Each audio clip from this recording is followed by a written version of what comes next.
Regresamos en BWOW. Ya hemos empezado fuertes esta mañana de jueves y vamos a continuar. Vamos a empezar definiendo este panel, definiendo qué es cultura. No es fácil, porque si ponemos la palabra cultura en Google, nos salen, ¿sabéis cuántas entradas? 2.330 millones de entradas, así a bote pronto, sin fijarnos mucho.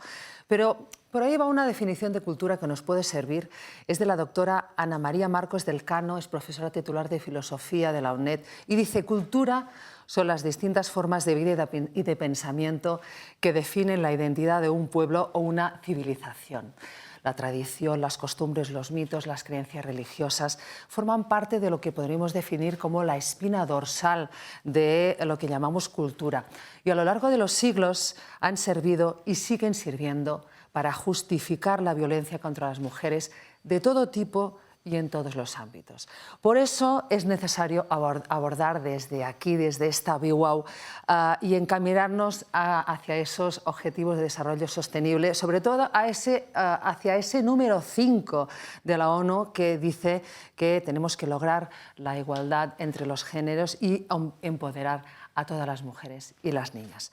La mujer y los conflictos culturales en el mundo protagonizan este siguiente debate de BWOW, moderado por Joan Clos. Joan Clos, alcalde de Barcelona en los años 97-2005, ministro de Industria, Energía y Turismo en los años 2006 y 2008, embajador de España en Turquía y director ejecutivo de ONU Habitat en los años 2010-2017 y actualmente presidente de Agora The New Urban Conversation, que es una plataforma sin ánimo de lucro con la misión de generar sinergias y sumar esfuerzos entre todos los actores que trabajan para el desarrollo urbano sostenible, para conseguir ciudades más inclusivas, más seguras y más resilientes y sostenibles.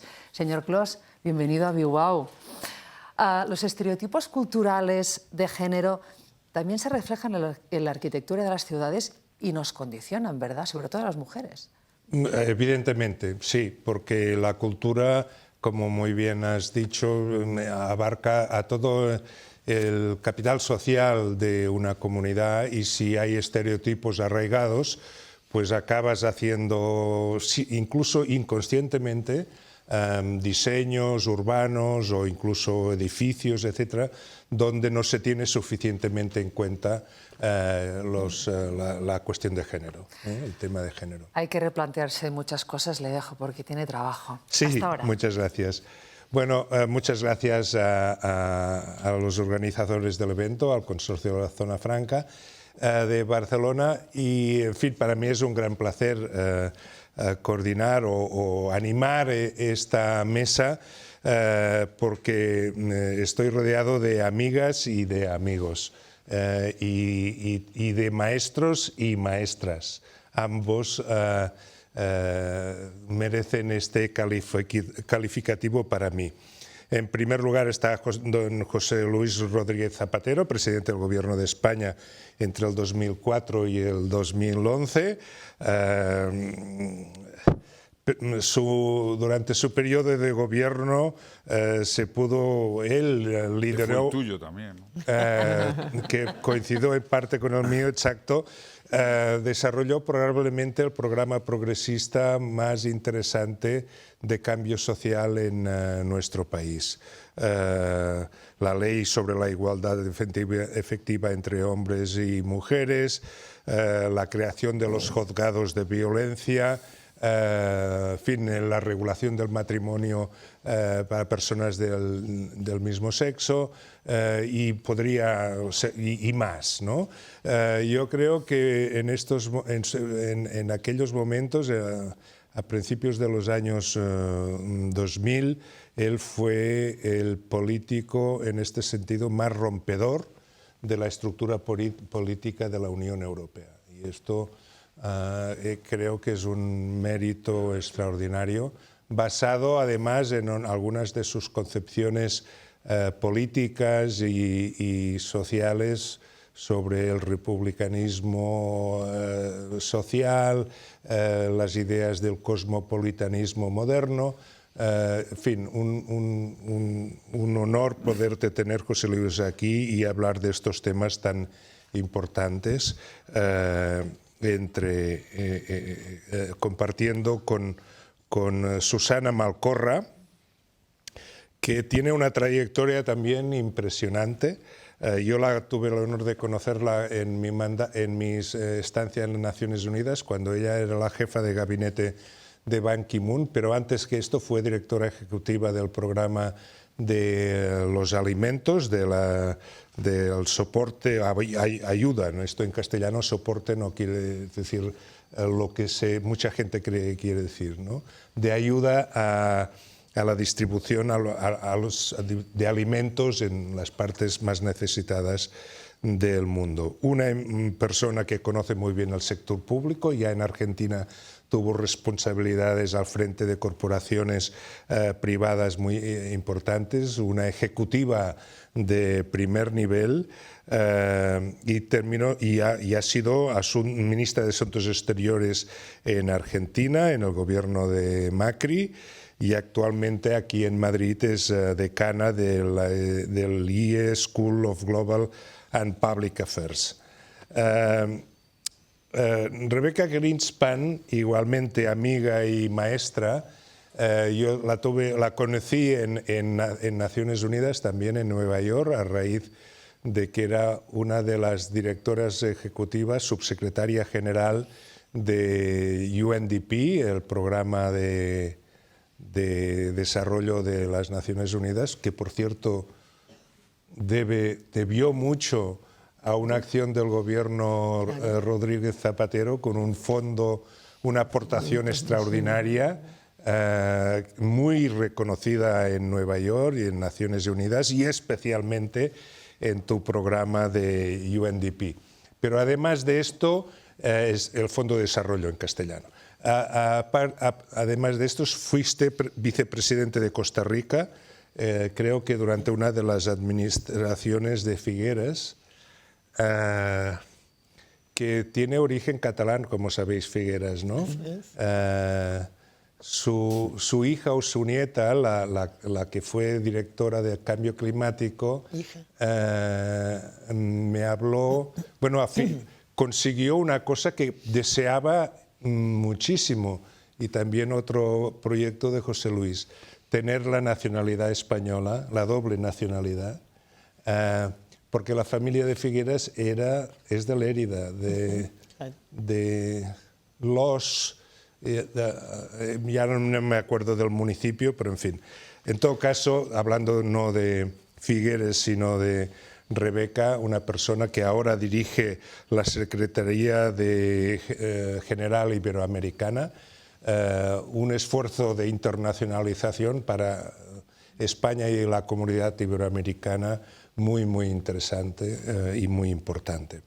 Y finalmente José Luis Bonet, tenemos dos José Luises, es doctor en Derecho por la Universidad de Barcelona, profesor durante 50 años de Economía Política y Hacienda Pública. Dice 49 años, pero yo creo que 49 años queda, no es lo mismo. queda un poco 50 años, hombre.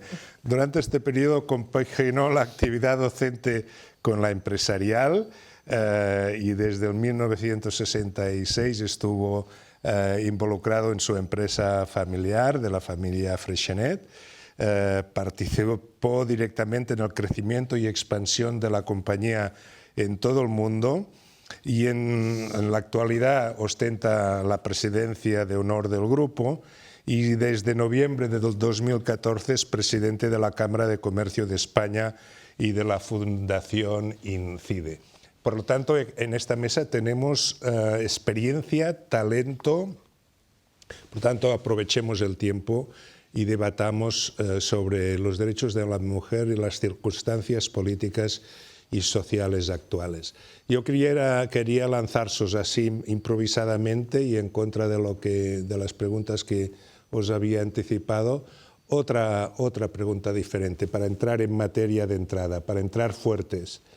¿Creéis que el avance de la extrema derecha en varios continentes del planeta está afectando o puede poner en riesgo los relativos avances que se han conseguido, especialmente en Europa y en algunos otros lares, en el tema de los derechos de la mujer?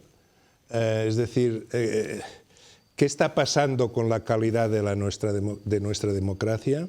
Que estamos viendo con un cierto sorpresa que a nivel global hay una emergencia, nueva emergencia de la extrema derecha.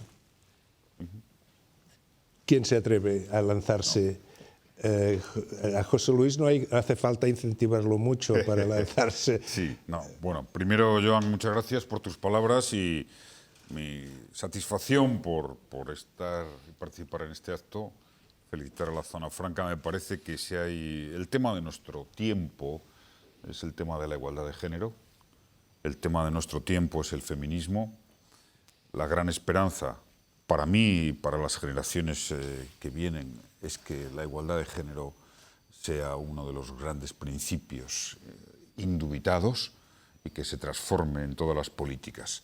Es verdad que la historia de la civilización dice que cada paso importante en el progreso, como se ha dado en los últimos 40 años en favor de la igualdad de género, superando miles de años de discriminación, de dominación de las mujeres por parte de los hombres, hace que haya momentos conatos de reactivos.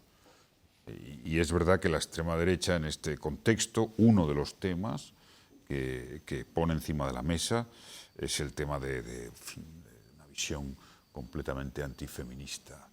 No, en mi opinión, no va a suponer ni una parálisis ni un retroceso. Es más, pienso que la reacción va a ser un rearme de aquí a los próximos años en cuanto superemos estas crisis profundas económicas, un rearme del feminismo que vivirá otro momento, como viene siendo habitual en los últimos tiempos, de gran fuerza histórica. Es decir, de gran fuerza histórica. Y tenemos que dar un salto, el nuevo salto de las sociedades avanzadas ha de ser que no sirve con no ser machista o no aceptar ninguna actitud machista, no, es que hay que ser antimachista. Salto cualitativo.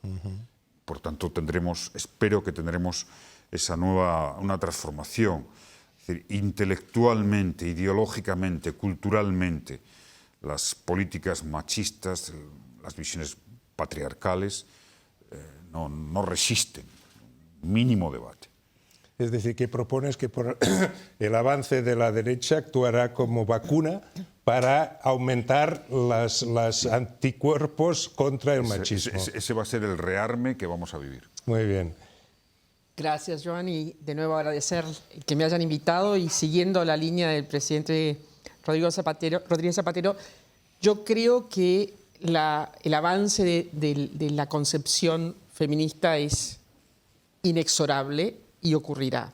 Ahora, también creo que la presión en contra que se ha montado en los últimos años, y son unos cuantos años, es muy grande. Se ha armado una coalición de distintas vertientes religiosas, conservadoras, políticamente conservadoras, que estando en Nueva York, tú lo mencionaste como jefa de gabinete, lo veía claramente cuando se discutía las cuestiones de las mujeres, que era un seguimiento a aquella reunión de Beijing en donde se habían hecho los compromisos. Llegó un punto en que se produjo un estancamiento y esos compromisos eran importantes porque ponían presión a los gobiernos de todos los países para avanzar en la agenda desde puntos de partida muy distintos.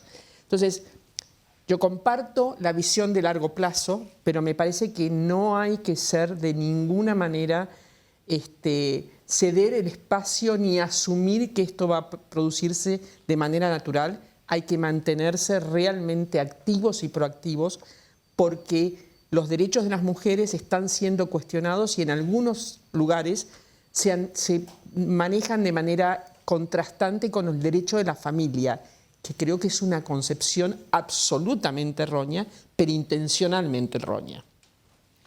Sí. Rebeca. Joan, no, muchas gracias. Yo voy a elaborar sobre lo que ha dicho el presidente Zapatero y Susana.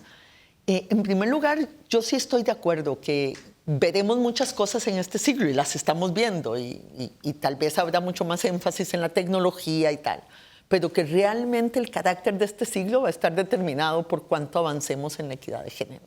Y de eso yo estoy convencida. Y estoy convencida de esa visión hacia el futuro, de que esa es una línea que seguirá. Sin embargo, como la historia no es lineal, lo cierto es que pueden haber retrocesos aún en esa perspectiva, en esa visión, que llegaremos a un punto mayor y mejor de equidad de género. Y en los retrocesos producen mucho sufrimiento.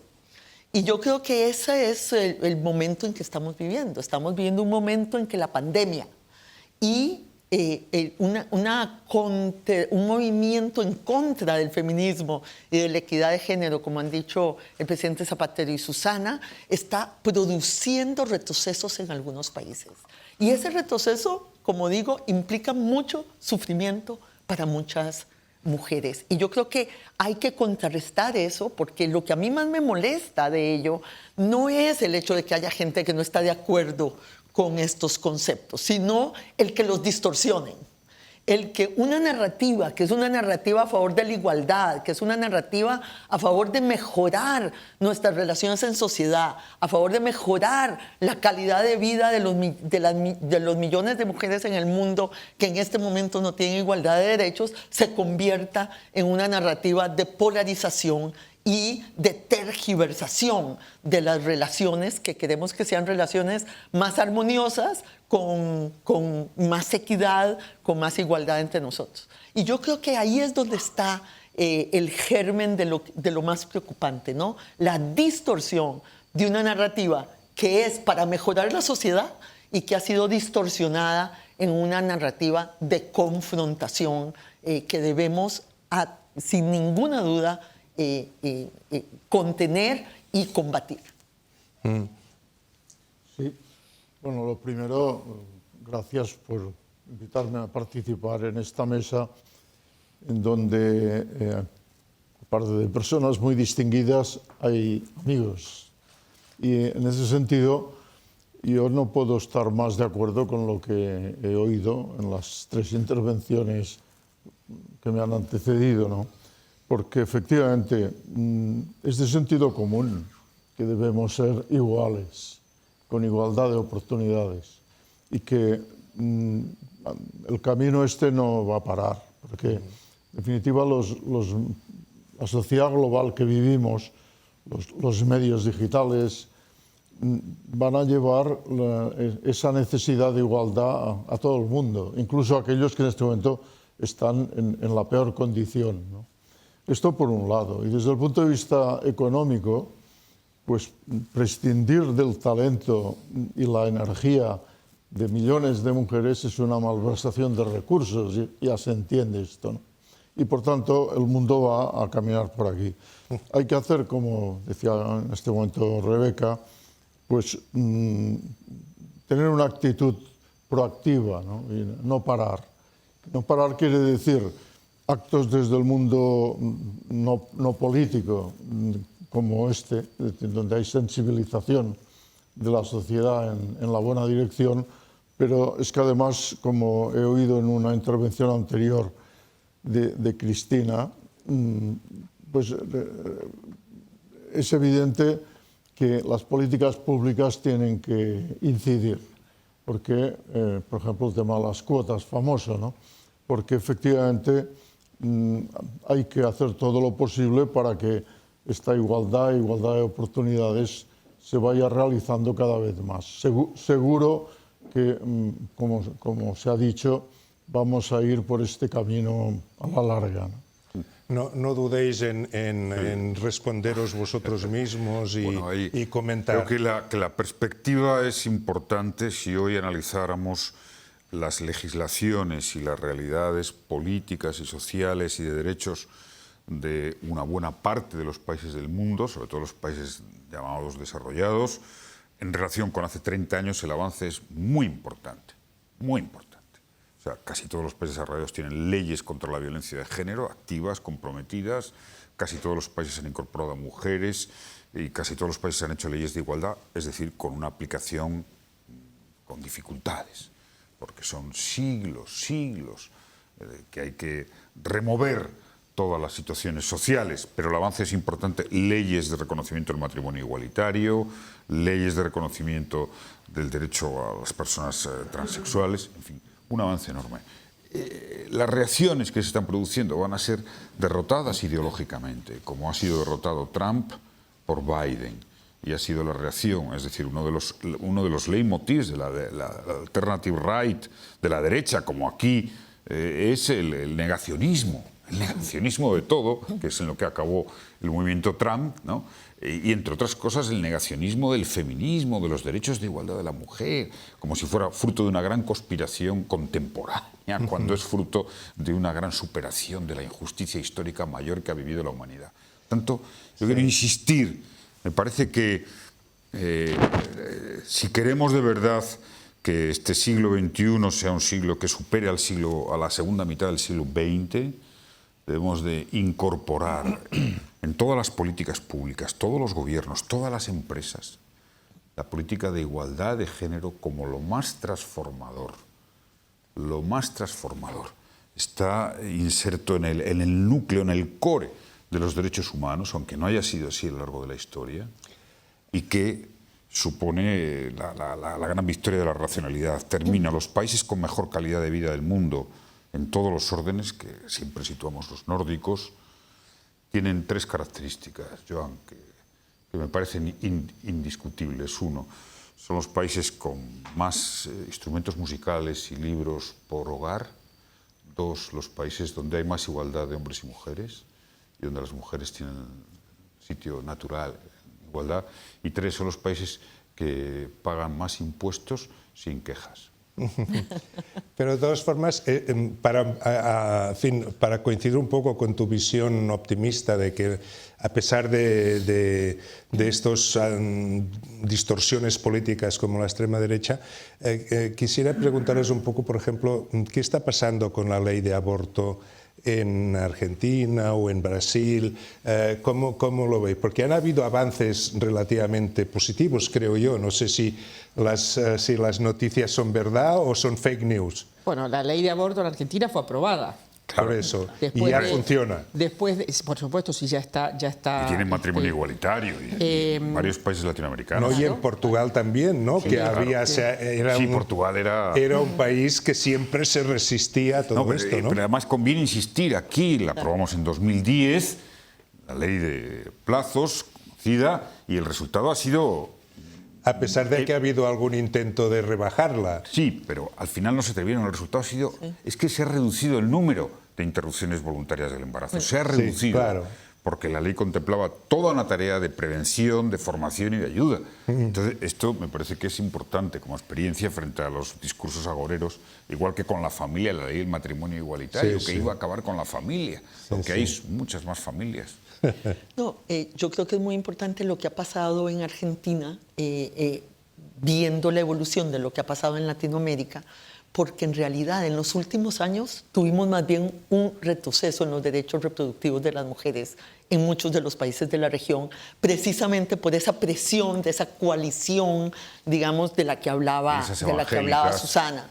Y Argentina es como el hito que ha cambiado esa dirección en la región, Sí, que le ha puesto como yo creo un que tope. yo creo que va a abrir el panorama. Yo estoy de acuerdo, presidente, y más aún voy a decir una cosa muy importante de la posición optimista del presidente Zapatero, y es que es cierto que hemos avanzado mucho, y yo creo que hay que reconocer los avances, porque significa que podemos transformar la sociedad, la hemos transformado, claro, porque lo que más desmoviliza es pensar que nada se puede hacer, y no es cierto. Hemos hecho mucho.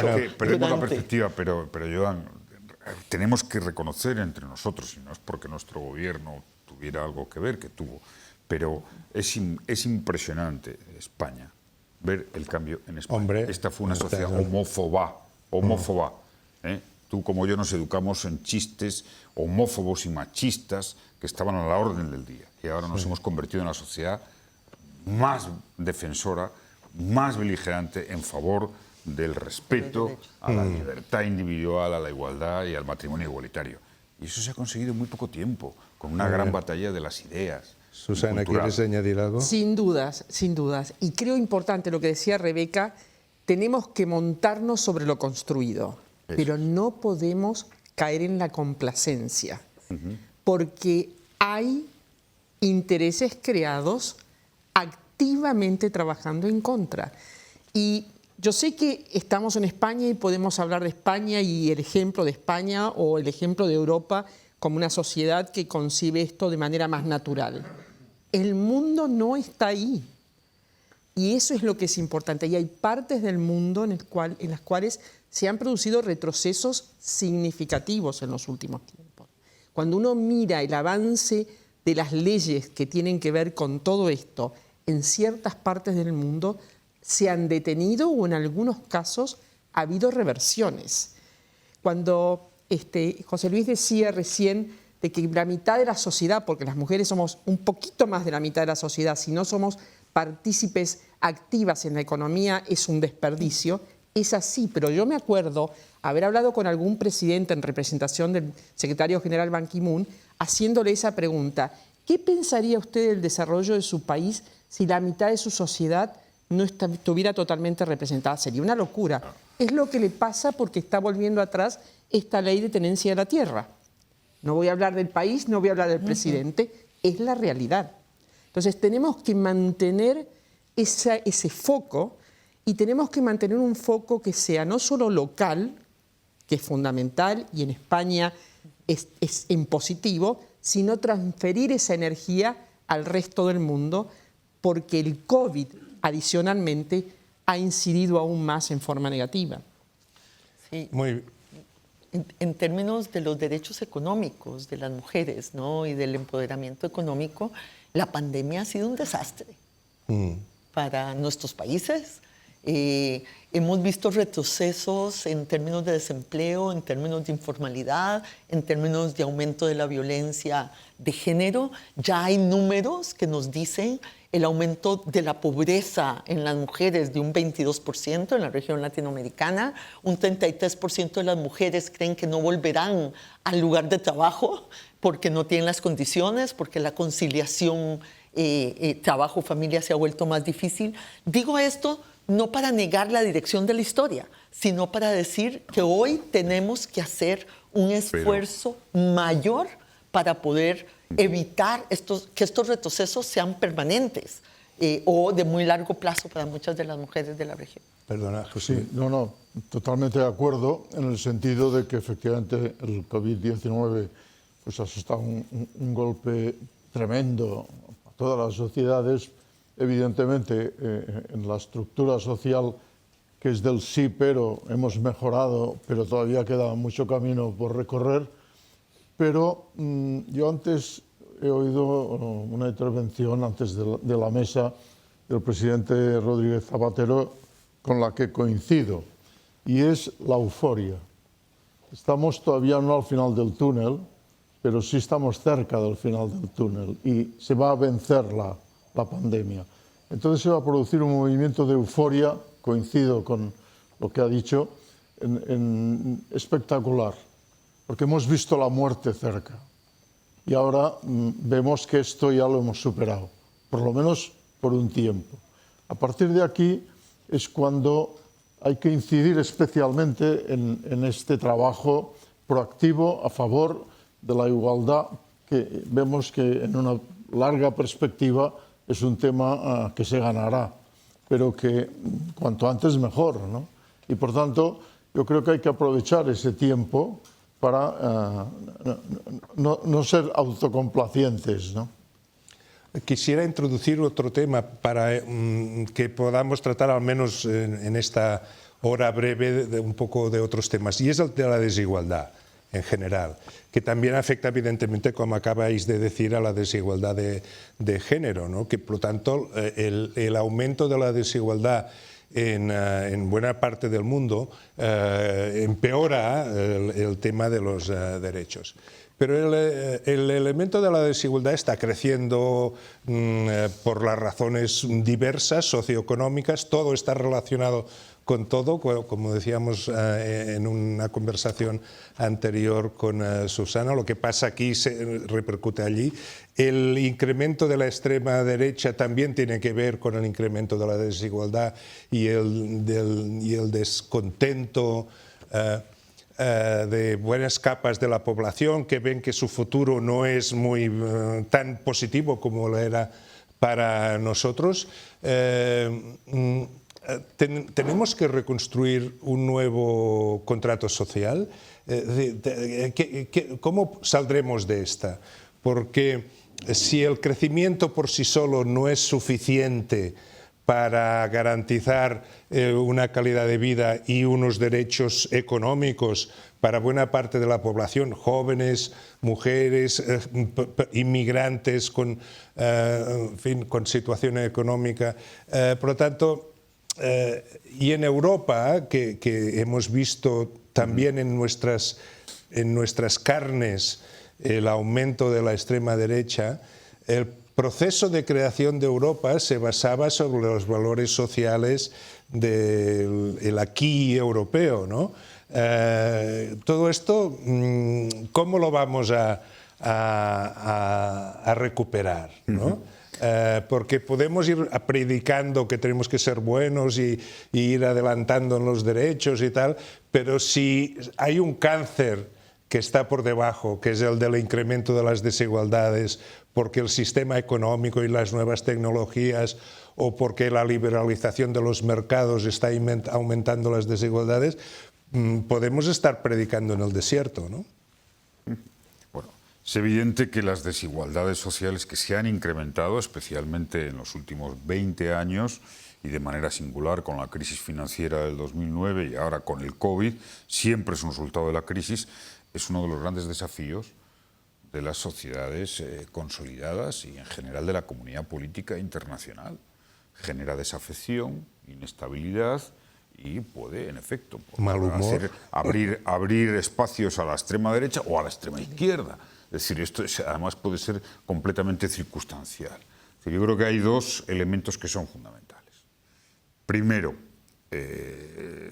las élites económicas, el pensamiento económico dominante en torno a los grandes centros de opinión de las instituciones internacionales, FMI, el Banco Mundial, los grandes centros de opinión económico, tienen que girar. Están empezando a girar un poco porque uno lee lo que dice el FMI ahora y lo que decía de la crisis de 2008 y 2009, o lo que decía Bruselas o el Banco Central en 2010 y 2011 y ahora, y hay un cambio. O sea, lo que no puede ser es que el ciclo redistributivo en el mundo y en las sociedades desarrolladas y no desarrolladas se haya terminado. No, tiene que haber un nuevo ciclo redistributivo. Entonces debemos recordar qué tasas impositivas y qué políticas públicas hizo el presidente Roosevelt o qué tasas impositivas había en Europa después de la Segunda Guerra Mundial. De impuesto de la renta y de redistribución social. Es que ha habido una derechización de la derecha económica y del pensamiento económico en los últimos 20 o 30 años. Yo espero que ahora esto empiece a girar. Debe de girar. Porque, y no digamos nada, en Latinoamérica, por ejemplo, que aquí hay dos brillantes amigas latinoamericanas, de las dos mejores dirigentes políticas que yo he conocido en mi larga trayectoria. No, es que lo son, además, lo quiero decir, porque, oye, es que normalmente no reconocemos las cosas a los demás, ¿no? Yo hace tiempo, Joan, que descubrí que la mejor manera de tener éxito en la vida es reconocer el éxito de los demás. Ese es uno de mis principios. Entonces me parece importante. Es decir, hay un cambio en las instituciones internacionales y debe haber un cambio en las élites económicas. Y en Latinoamérica las élites tienen que comprometerse con algo que se llama impuestos y redistribución. Si no, veremos sociedades inviables, socialmente desestructuradas, algunas con bordes o de golpes de Estado o de pronunciamientos de todo tipo. Este es uno de los grandes retos. Y esto tiene todo que ver empieza con en las ideas, Sí, John. y esto Es tiene decir, que es ver que con tiene el que haber- avance de los derechos de la mujer. Absolutamente. Es que la superación de las desigualdades, sobre todo, afecta en estos momentos, por lo menos en sociedades avanzadas, también en Latinoamérica. Curiosamente, hasta la crisis de 2008-2009, los grandes problemas de desigualdad y de riesgo de la pobreza estaban en personas de más de 65 años. Y es verdad que las políticas públicas en los últimos tiempos hicieron un énfasis con las personas mayores. Ahora son jóvenes, mujeres, familias monoparentales, con una expectativa de precariedad laboral extraordinaria. Entonces hay mucha gente que se plantea, bueno, un mayor de 65 años tiene, en fin, muchas prestaciones Adelante. en todo tipo y, sin embargo, los jóvenes, bueno, este es el gran debate. Ahora, como no haya un cambio ideológico o de ideas en las élites económicas y de todo este mundo del pensamiento económico que lee el Financial Times por la mañana, ¿no? Está en el Banco Central, en la OCDE, en el FMI, en los grandes think tanks de Wall Street. Esto es decisivo. Muy Por bien. lo menos es mi experiencia. A ver, ¿qué decís? No. Bueno, Vale. yo creo que es muy importante lo que has planteado. Yo creo que el tema de las desigualdades, sin duda alguna, es uno de los temas principales de nuestra época, que mucho de la polarización, de la desafección con las instituciones democráticas viene precisamente porque la gente considera que estamos en una sociedad injusta y esa injusticia está relacionada con el aumento de las desigualdades en el mundo. Yo no tengo ninguna duda. Ahora, sí creo que necesitamos ir a un nuevo contrato social, a un nuevo diálogo social que nos lleve a una nueva manera de relacionar las distintas, los distintos espacios de la sociedad. Y en América Latina, sin duda alguna, querido presidente, y ahí yo creo que para nosotros fue una gran inspiración el estado de bienestar europeo y que los valores de ese estado de bienestar tienen que volverse a poner sobre la mesa para lograr cubrir o cerrar las brechas que no hemos podido cerrar en nuestra deuda con el siglo XX, ni hablar del siglo XXI, ¿no? Y en América Latina yo creo que hay una oportunidad porque esta pandemia ha revalorizado el papel de lo público.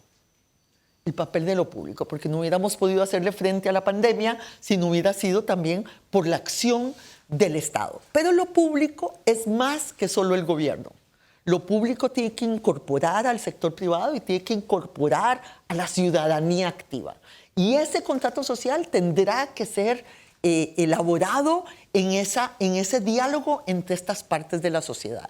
Y deberá incluir, yo creo, presidente Zapatero, que la parte redistributiva de los impuestos, de la seguridad social, de la protección social, son esenciales, pero creo que tenemos que ir a un nuevo modelo de empresa. Tenemos que ir a un sector privado, querido José Luis, que trate de incorporar en lo que la empresa hace la sostenibilidad y la equidad. La sostenibilidad y la equidad. No podemos seguir con empresas que crean que lo único que tienen que hacer es maximizar sus utilidades y dar un poco de empleo. Tenemos que ir hacia una empresa que se comprometa mucho más con la sociedad. Y yo creo que queremos ver la cara más social de la empresa y una internalización de los objetivos de desarrollo sostenible también en lo que hace el sector privado. Si las empresas están apostando por los robots, esto tendremos que... Costará mucho, porque aquí están pasando muchas cosas a la vez. Siguiendo la línea de Rebeca, yo creo que no hay empresas sostenibles en sociedades que no son sostenibles. Puede ser que en el corto plazo haya ganancias, en el largo plazo una sociedad que no es sostenible se vuelve realmente una sociedad reactiva de energía negativa. Eso afecta a la empresa porque afecta al mercado y el mercado afecta a la realidad de la empresa. Comparto que hay que trabajar sobre la idea de un nuevo pacto social. A ese nuevo pacto social, a todo lo que se ha dicho, hay que incorporarle lo que recién decías tú, Joan, que hay disrupciones nuevas que se agregan desde la tecnología, desde la digitalización. Hay disrupciones que aceleran estos procesos de manera increíble y que generan más incertidumbre. La incertidumbre trae ansiedad y trae esa ese desasosiego que tiene la gente, que tiene un impacto sobre nuestras democracias, sobre las estructuras más básicas de la democracia. Entonces, es un momento para ser parte de, para intervenir, para trabajar juntos y para hablar en un esquema que nos ponga alrededor de la mesa a todos los actores que tenemos que resolver este problema. De todas formas, el pacto social, cuando se hizo a principios del siglo XX en los países centroeuropeos y nórdicos, fue siempre un pacto, con perdón, a garrotazos, ¿eh? Es decir, no era una mesa redonda, era una batalla, ¿eh? Estamos hablando de repartir recursos, Sí. eso es una batalla. Siempre es una Redistribuir batalla. siempre es difícil. No, pero esa batalla, que efectivamente lo fue, al final ganaron los buenos, al menos en Europa, ¿no? Sí, en Europa sí. Sí. Bueno, pero es que esto es muy importante porque en este momento en geopolítica, lo que yo pienso, pues va a haber una confrontación entre los líderes, que son Estados Unidos y China, y Europa tiene que hacer algo. Tiene que ser el tercero, ¿no? Y en ese sentido, intervenir en este? bueno, en ese sentido, Europa tiene los valores sociales más adelantados de todo el mundo. Y es lo que tiene que defender en el mundo. Y es el pacto social eso. José Luis, apuntas el tema de nuestro tiempo. Ojalá fuera solo la igualdad de género porque es algo mucho más aprehensible. Pero el gran tema de nuestro tiempo geopolítico va a ser cómo se produce el escenario de relación entre Estados Unidos y China. Es más, puedo decir alguna cosa muy solemne, pero, en fin, la voy a decir. Todos tenemos una gran esperanza en la administración Biden. Al final, lo que hemos visto de decadencia de los Estados Unidos con los hechos del Capitolio es definitiva un poco la decadencia de todos los países que tenemos más o menos respondemos a los principios demoliberales, una decadencia, una cierta crisis. Capitolio es escenificación. Biden tiene una gran responsabilidad, un enorme reto. Ojalá fuera un Roosevelt, ojalá fuera el presidente que recordara a Roosevelt, pero donde se va a decidir eso, si Estados Unidos recupera el liderazgo, si Occidente vuelve a tener las ideas claras y los objetivos concretos, es en la relación que Biden marque con China. Si el esquema es de confrontación, iremos a un siglo XXI probablemente perdido. Si se interpreta así por Estados Unidos lo que supone la emergencia de China y el cambio geopolítico en el mundo. Ojalá se interprete de otra manera. Y Europa lo que no puede estar es dudando y mirando, mientras China corre y Estados Unidos... No, pero perdona, José Luis, yo creo que Europa ha hecho una cosa extraordinaria y que no se pone suficientemente en valor. Aquello que decías tú, reconocer lo que es importante. Por primera vez se ha mutualizado la deuda europea y por primera vez el Banco Europeo... Joan, por lo tanto, desde el euro, e incluso para mí más importante que el euro, el plan de recuperación y la mutualización de la deuda es lo mejor que ha hecho la Unión Europea desde su fundación. En cambio, tenemos una imagen de Europa de que no hacemos nada. ¿Qué problema pasa en Europa? ¿No? Es el proyecto civilizatorio más avanzado es decir, de la que historia. por lo tanto no esperemos a lo que haga. Yo propongo que no esperemos o que no nos fijemos tanto en lo que haga Biden. No, pero la influencia es enorme. Cultural, claro, política. Pero deja que José Luis lleva pidiendo la palabra hace rato. Continuando un poco con la idea, Europa tiene un papel, a mi juicio, clave en el futuro. ¿Por qué? Porque pienso que... Protagonista. Sí. Porque los valores que son Europa son los que convienen al mundo. Y por tanto tienes que convencer al resto del mundo de que hay que ir por ahí. Y eso es, evidentemente, la economía social de mercado, es lo que tenemos en Europa, donde hay un pacto social. Imperfecto. Pero lo hay. Pero en todo caso, el camino es bueno. Y eso está basado en un Estado, unas administraciones que ojalá la europea avance, un Estado que realmente cumpla sus funciones, que es ser un instrumento al servicio de las sociedades en su conjunto, y en unos motores que son las empresas, que en definitiva son las que están arrastrando la prosperidad al conjunto de los países. Yo es lo que he vivido durante tu empresa. mi vida. Y por tanto creo en ello, ¿no? Y el camino exactamente es este, que nadie se quede atrás, porque cuando la gente no puede, pues no puede y hay que ayudarla. Pero también apoyar este camino de empresas con sentido social. Y esto yo creo que es lo que Europa debe defender esencialmente. Y otra cosa, esto sería en el terreno macro. En el terreno micro, la educación.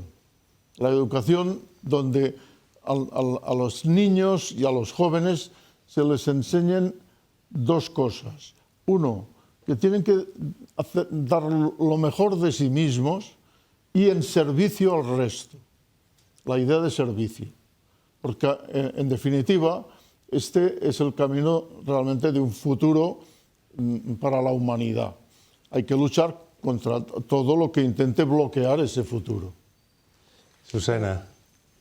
La inversión en la educación, retomo ese punto para tratar de hacer fluida esta conversación, es fundamental, así como lo es en la salud, y hemos puesto en valor lo que representa la inversión en la salud con esta pandemia. ¿Qué significa no haber hecho toda la inversión que era necesaria o haber retrotraído la inversión? La inversión en la educación tiene otro aspecto, aparte del aspecto de los valores fundamentales, que sin duda es significativo, tiene la realidad de que a cualquiera que estemos preparando hoy, lo que preparamos, las herramientas que les damos en la preparación son obsoletas en 5 años. Entonces tenemos que estar pensando en una educación permanente para que la sociedad se actualice de manera continua a los retos y a la velocidad de cambio que traen estos nuevos retos. Y esa inversión es fundamental, así que creo que, y por supuesto esa inversión tiene que tener una visión de género, porque si no tenemos una visión de género estamos perpetuando las diferencias. Claro. ¿No? Rebeca. Yo creo que Europa ha hecho una cosa espectacular, efectivamente, ahora con la mutualización de la deuda y con lo que han dicho José Luis y tú. A mí lo que me preocupa es un cierto eurocentrismo, porque si necesitamos Europa para la nueva geopolítica, necesitamos a una Europa que se relacione con el resto del mundo y no que se esté viendo a sí misma. A mí me preocupa con respecto a América Latina. Nosotros somos un espacio de tensión entre Estados Unidos y China, sin ninguna duda, pero no queremos escoger, porque yo me niego a entrar como un peón de esa Guerra Fría, ¿no? Necesitamos Europa en esa geopolítica, pero necesitamos una Europa más horizontal en sus relaciones con todos nosotros, ¿no? No desde la prepotencia, sino desde el multilateralismo. Bueno, y esa es la Europa que necesitamos. Esto que ha apuntado Rebeca me parece extraordinariamente importante. Europa ha superado la asignatura de mutualizar la deuda, por tanto de compartir un destino común, y eso nos da una gran fortaleza. Ha superado la prueba de tener la mejor regulación, la regulación más democrática, económicamente más inteligente y para una competencia libre más adecuada. Y tiene la gran asignatura en estos momentos de la Unión Europea es su papel en el mundo y su política exterior. Y en efecto, Y recuperarnos del Brexit. Sin síntomas. No, yo creo que del Brexit se tiene que recuperar Gran Bretaña. Bueno, pero esa es ya la me mirada que entiendes. yo aplico. Y yo nunca perdonaré a un presidente de Estados Unidos que apoyó el Brexit. Esto me parece que fue la mejor señal de quiebra de todo lo que había sido la construcción del mundo y de las racionalidades de la Segunda Guerra Mundial. Por tanto, Europa tiene que superar, tiene síntomas preocupantes de una lectura exactamente de aire de superioridad hacia algunos continentes como Latinoamérica y África, y deberíamos de aplicar una política de más humildad, acercamiento y respeto. Y muchas gracias. Y con esto nos dicen que tenemos que terminar porque ya hemos agotado el tiempo. Solo quiero añadir que si en América Latina se necesita una Europa más fuerte, imagínate tú en África. Claro. Allí he tenido ocasión de vivir 10 años allí, y en África la necesidad de una Europa que marque el paso No Lo que pasa es que los es vínculos entre fundamental. Europa y América Latina son tan naturales. Sí. Y también, Joan, lo que necesitamos es me alegro mucho este debate, que este papel de zona franca, porque necesitamos Barcelona, no, quiero recordarlo, ¿no? Esa ciudad líder, atractiva en el mundo, que tú representaste y algún otro alcalde, y que es tan importante para España y para Europa.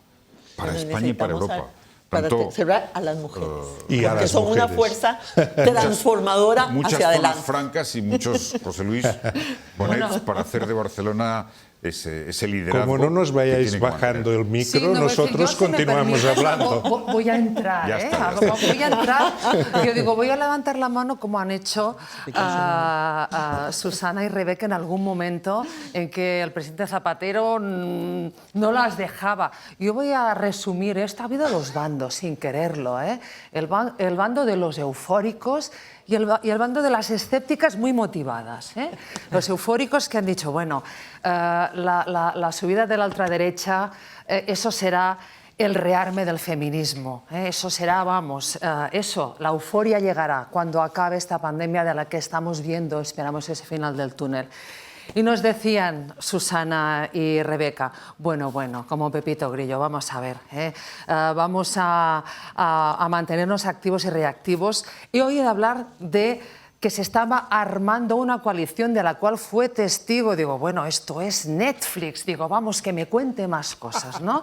Hay que estar atentas. Esta distorsión importante de la narrativa de polarización y tergiversación, ¿no? de este discurso feminista que se hace cuando interesa y mucho, y que no podemos caer en esa autocomplacencia y decir, bueno, ahora se habla mucho de las mujeres, está todo bien. No, vamos al fondo, porque ahí hay mucha cosa que hacer y ha habido retrocesos muy significativos en muchas partes del mundo. Es verdad que aquí tenemos una realidad que no es la misma en países que no están tan lejos de aquí, y hay que tenerlo en cuenta. Importante, la economía. Es que si no tenemos dinero, señoras y señores, no podemos hacer nada. Se ha hablado del nuevo ciclo redistributivo, de esa necesidad para que la sociedad no sea inviable. Y las mujeres se han dicho, bueno, mejor un nuevo modelo empresarial, que nos iría mejor que el nuevo ciclo redistributivo, ese cambio en las élites económicas. Bueno, en cualquier caso, yo me quedo con esa gran esperanza del siglo XXI que ha dicho el presidente Zapatero, que es la igualdad de género. Pues sí, estaríamos todos y todas de acuerdo, ¿no? Los eufóricos y las escépticas muy motivadas. Gracias a todas y a todos por acompañarnos en este BWOW. Y dentro de nada, de muy poquito, continuamos. En unos minutos vamos a hacer un homenaje a las mujeres pioneras. Aquí tenemos un par de ellas, pero hay muchas más. Esas que abrieron camino y las primeras de llegar, las que abrieron camino para las que vinimos después. Y lo haremos con 4 mujeres poderosas y pioneras en sus respectivos campos. Hasta ahora mismo.